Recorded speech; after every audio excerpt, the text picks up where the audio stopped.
we can facilitate with your request. If anything is outside of scope and something that we can't do, we do have referral partners who can help within certain scopes in terms of size, complexity, etc. So if there's anything that involves finance, we can pretty much do it within reason. Now, being a broker, we've got access to over 45 different lenders. Now, we're not obligated to any one of them. Now, being a broker, we've got the cream of the crop to pick from, but in today's world, not every lender is going to meet everyone's individual situation. So having the flexibility and the vast range of lenders on our panel does give us options and does accommodate for sort of tricky sort of niche situations as well. Now, especially with house and land, not every bank does land and construction loans. So it's very important if you are currently dealing with a bank that you do day to day and you're looking to buy house and land and do a construction loan, that bank might not be able to do that for you. So it's very much doing your homework, speaking to a broker, speaking to your bank to see if that's something that's viable for you. You've got to be very mindful of that as well. So again, my job is basically to find a solution for you, your lender, find what's in the best interest of you at the end of the day. Just to give you a quick rundown on the market at the moment, this is pretty a hot topic in the media and going out throughout the industry. Things have changed quite a bit since May. Over the last 2 years, we've had the luxury of the banks lending some pretty decent loan amounts based on going through COVID. At the moment, since May, we've seen our first interest rate rise in probably about 10 years, which has basically increased since May. So the cash rate's at 2.6. There is talk of the RBA putting that up even further. There's speculation that next month there will be another rate rise. So this is starting to hurt mortgage repayments at the moment. So, I mean, gone are the days, back in sort of January, February, where rates were at 2%. We're currently sitting at 4.5% on the variable rate. The fixed rate market, if you did not fix your rate before December, you missed the boat. And that is a direct reflection of what's going on in the US at the moment. So, fixed rate lending is kind of stopped altogether. I mean, if you had a variable rate of 2%, you wanted to fix it, you're looking at 4.5, maybe 5, sort of May, June. You're not going to double your repayment. So at the moment, rates are going up. It's pretty much, this is the new norm. So 4.5% is kind of the new norm right now. So this is where people are starting to see their mortgage repayments increase every month. The question is, when does it stop? So, and that's what the RBA are trying to do in the next sort of few months at the moment. Last month wasn't as hard as it was in previous months with 0.5%, they did 0.25. They do have a target in mind, but again, just seeing how the economy does in terms of inflation and people spending. So it's a very interesting time. The borrowing capacities have sort of dropped in terms, and the reason for that is the banks do put assessment rates. So if you want to borrow a certain amount of money, yes, you might get a rate at, say, 3%, but they put buffers on top of that. So if rates do go up to a certain thing, you can still afford to make those repayments. So the benchmarks have actually been reducing borrowing capacities every month, and we're starting to see that in terms of available of lending right now. So if you are looking to get into the market, I'd highly recommend sitting down with a broker, whether it's coming talking to me or the guys at U Financial over there, just to getting an understanding of what your financial capability is now. Now, I will say this, that the figure that you might have today could change between now and Christmas. So every time that benchmark or that interest rate goes up, that does have an effect on the assessment rates. Now, the banks at the moment are having internal discussions with ASIC and APRA in terms of what they can potentially do moving forward, because we are starting to see applications drop. People are waiting to see what's going to go on the market, where they sit. Mortgage repayments have gone up on average $500-600 a month, so that's starting to eat in people's pockets. Plus, we're starting to see cost of living going up. There's talk of energy prices going up. So there's a lot of things that are starting to impact people month to month, which are starting to impact them on financial decisions. So what I'd recommend today is, if you are looking to buy in the next sort of 6 to 12 months, it's getting an understanding of what your financial position is now, but then also factoring what would rates be if they go up even further. just to keep that in mind. So sitting down, whether it's me or the guys at U Financial or who it is here today, or if you've got someone that can recommend, highly recommend getting that done because things are changing drastically. I'm not trying to say it's doom and gloom, but just trying to stay on top of things right now. Just to give you an understanding of what's actually happened, I'm sorry to bore you with charts and figures, but I think this is relevant. Prior to sort of COVID hit, we saw that flat line and it dropped drastically. So the cash rate went to below 1%. Now we've gone past pre-COVID, so you can see how quick things have changed since May till the 5th of October. There generally is a RBA announcement on Cup Day. Now normally on Cup Day we're sitting at barbecues, catching with family, public holiday, and we tend to forget it. So they tend to sneak one in there, so just be mindful of that there might be something there next month itself. So that illustrates how quickly interest rates and the cash rate's gone up. So that kind of leads into where the market is at the moment. This is something I just wanted to talk about briefly, is just understanding structuring loans. So those are pretty much three ways you can structure a loan. Now when you're buying house and land, one thing just to be mindful of, you can't fix a construction loan.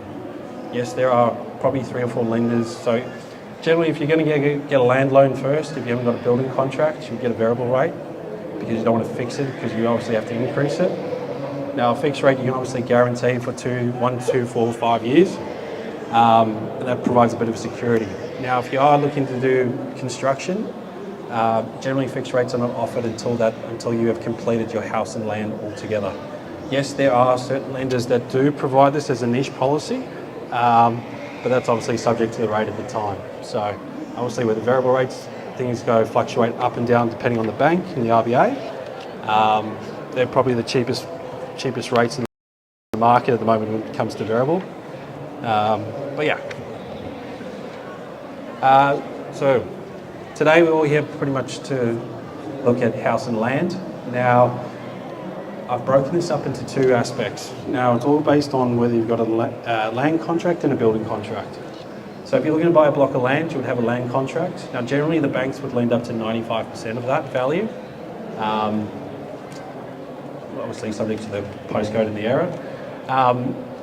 Coming back to my point originally before, just bear in mind the lender that you do select. So when you're buying a block of land, you've got to make sure that when you buy that block, that lender also does construction for you moving forward. There's no point going to a lender that does land loan but won't do construction, then you've got to spend time refinancing after that. So it's more paperwork, more time, another hit in the credit file. So it's just keeping up to date with that. Also, just bear in mind that some banks do have postcode restrictions in areas where they will lend to. So just bear in mind the areas, there are sort of certain regions that the banks are not comfortable with based on resale value, but generally most of the time the banks will lend in pretty much all the areas that are pretty much on sale here today. Common question that I would like to just emphasise on as well is with everything that's going on in the market with a pre-approval, common question we get asked is, I'm looking to buy a block of land, I need a pre-approval, but the land's not going to title for 12 to 18 months. Do I get a pre-approval? The question depends on the circumstance. Generally, because a lot can change between now and 12, 18 months based on your financial position, and that pre-approval is only valid for 90 days. So that's an argument of do I get it or don't I? So generally, if you want peace of mind, we would do a pre-approval based on the current assessment position, on your financial position, which generally, if you tick all the boxes from servicing, credit scores, etc., you would generally get a pre-approval. Now, that pre-approval is only valid for 90 days. So if it's only valid for 90 days and that title is going to come out in 12, 18 months, it's going to run out very quickly. And there's no point extending that pre-approval because potentially that could be more inquiries on your credit file. More inquiries, credit score depletes, and that has an impact potentially on your lending. So generally, there's 2 ways you can go about it. We can sit down with someone, get an idea of what the financial position needs to be upon that title being released for the land, as well as the construction. Or you can get a pre-approval just to know the bank would lend to you based on that financial position. Now, day is, once that pre-approval runs out after 90 days of it being released, that is the minimum financial position that you need to maintain until that title is released. Now, yes, if that financial position changes by, yes, you get a pay rise, more savings, that is fine. If you get another job and it's more income, great, that's fine.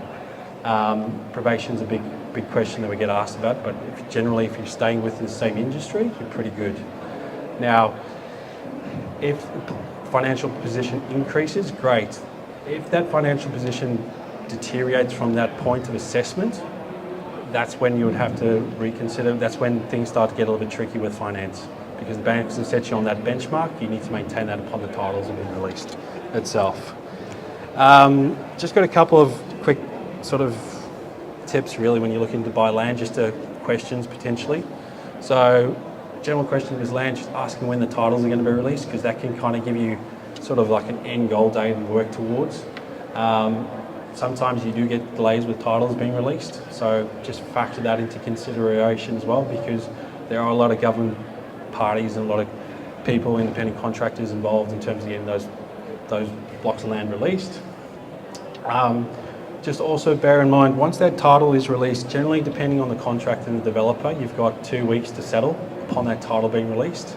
So generally the developers and their legal teams will contact you just to say, you know, everything's been subdivided, we're sending all the subdivisions to the titles office who actually prepare your individual title for that block that you do purchase. So generally they'll give you a lot of lead time. The minute that title for your individual block, so you get a title with your reference number, with a title with a volume and folio number, which is your unique individual reference for your block, you've got 2 weeks to settle from the date of that title being released. So generally trying to get things done within 2 weeks in that short time frame can be a little bit stressful, but also subject to the bank's time frames as well. So just making sure you just keep on top of that as well. The last point I put there is obviously from my personal experience. I'm currently building at the moment, and picking a block is probably the most important aspect of when you're looking to build as well. So finding the right block that can fit the house that you want to build on. What I mean by that is, if you've got a desired house that you'd like to build, generally the builders will have a minimum frontage, whether it be 14, 12, 10, etc. in the depth. So you want to find the house that you can put on a block that's going to best suit what you're desiring to build itself. So that's probably a big tip that I've noticed across the years in myself. So, because if you've got a block that's 12 metres wide and the house has to have a minimum frontage of 14, you've got to change your plans. So just keep that in mind. That's probably one of the biggest ones as well. Coming to the construction process, this is where the fun begins. Dealing with builders, building the house you want, it's a very exciting time.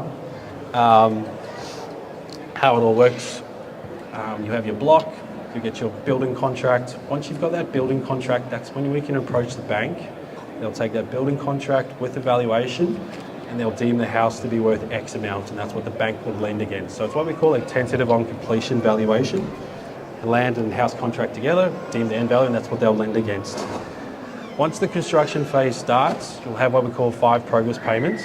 Now those progress payments are broken down to 5 stages that need to be industry standard. So instead of giving the builder all the money up front, they'll drip feed it based on each stage.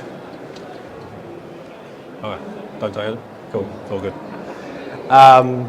Now, that's all fine well from the builder from just drip feeding, because as they go, they get paid as they go.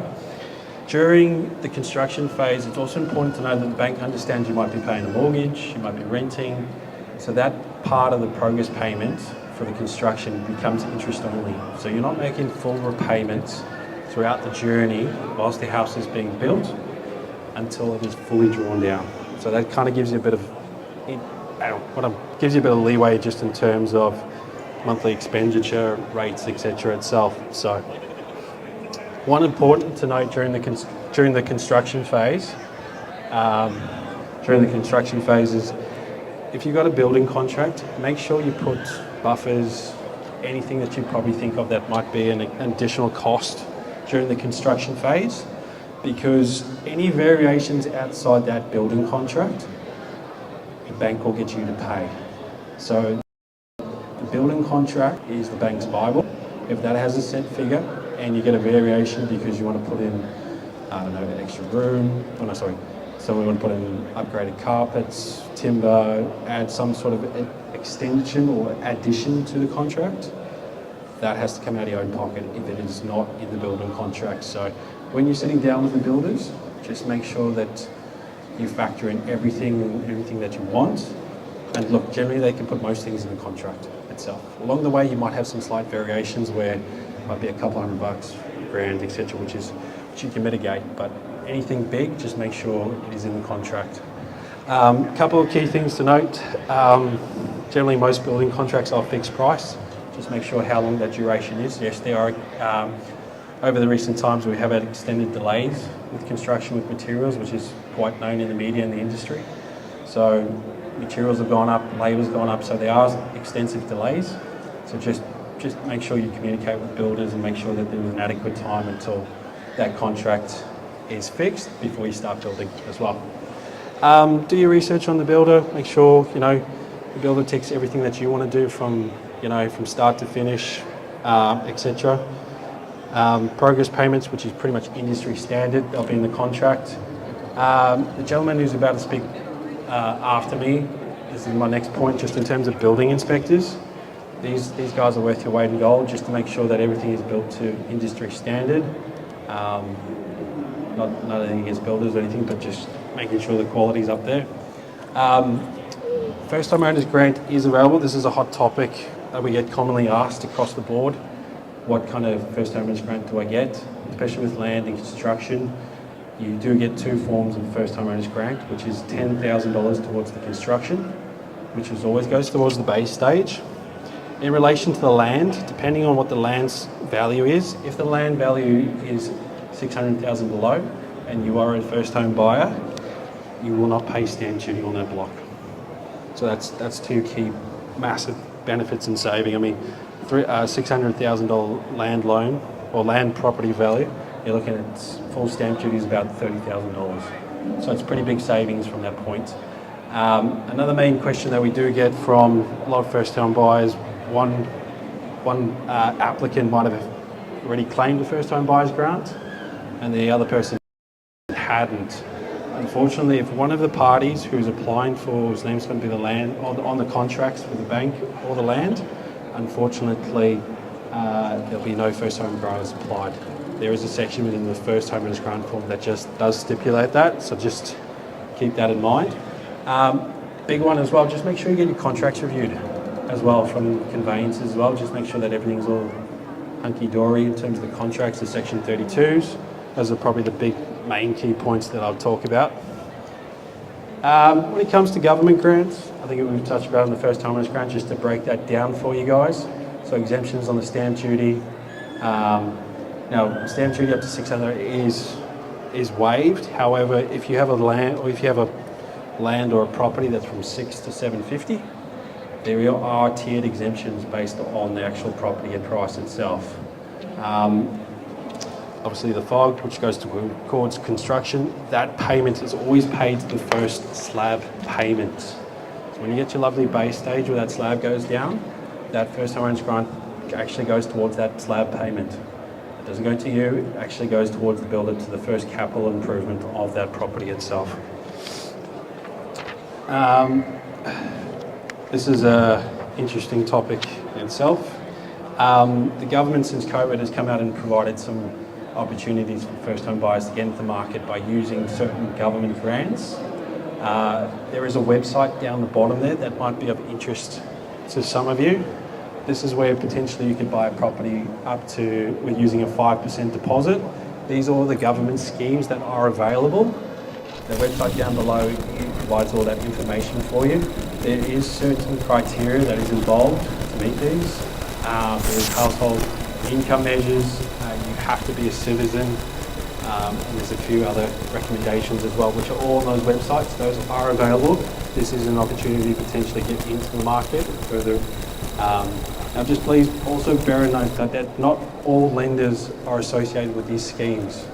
So the two majors being NAB and CBA are the two who have got available spots within these schemes. The rest of the available spots are with your sort of sub-tier lenders.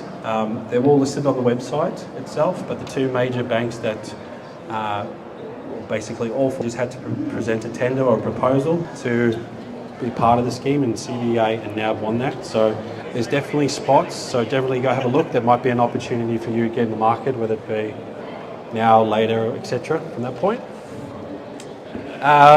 Finally, just got some helpful tips just in relation to buying, building, etc.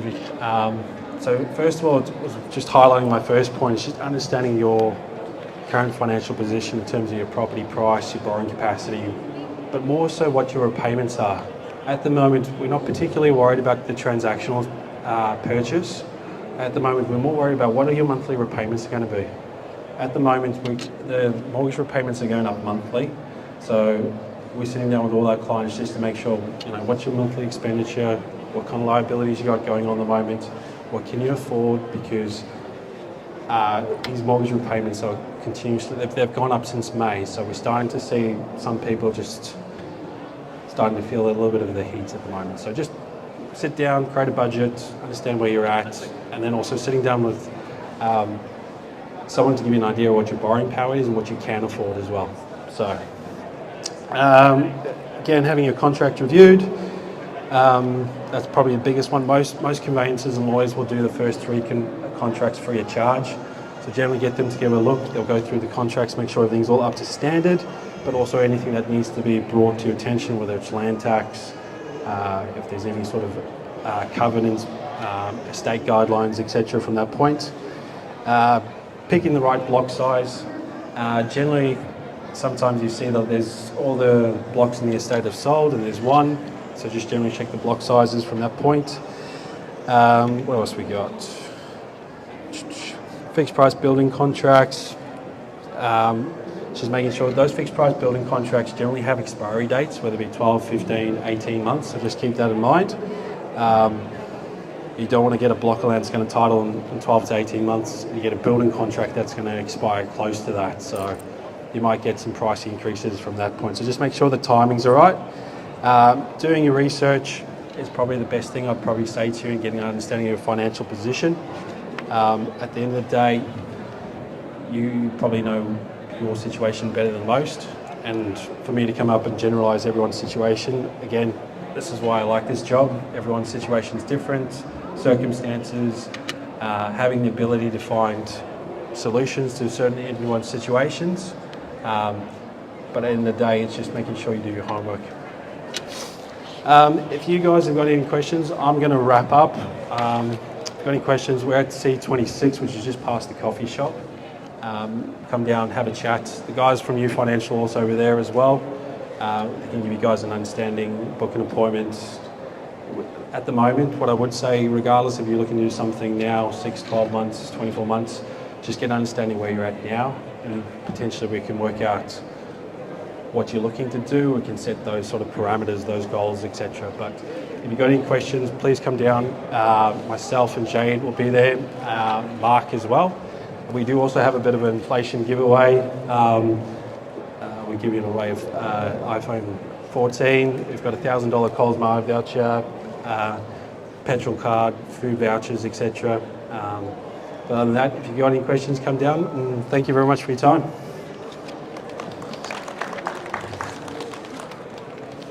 That didn't come through, that last one.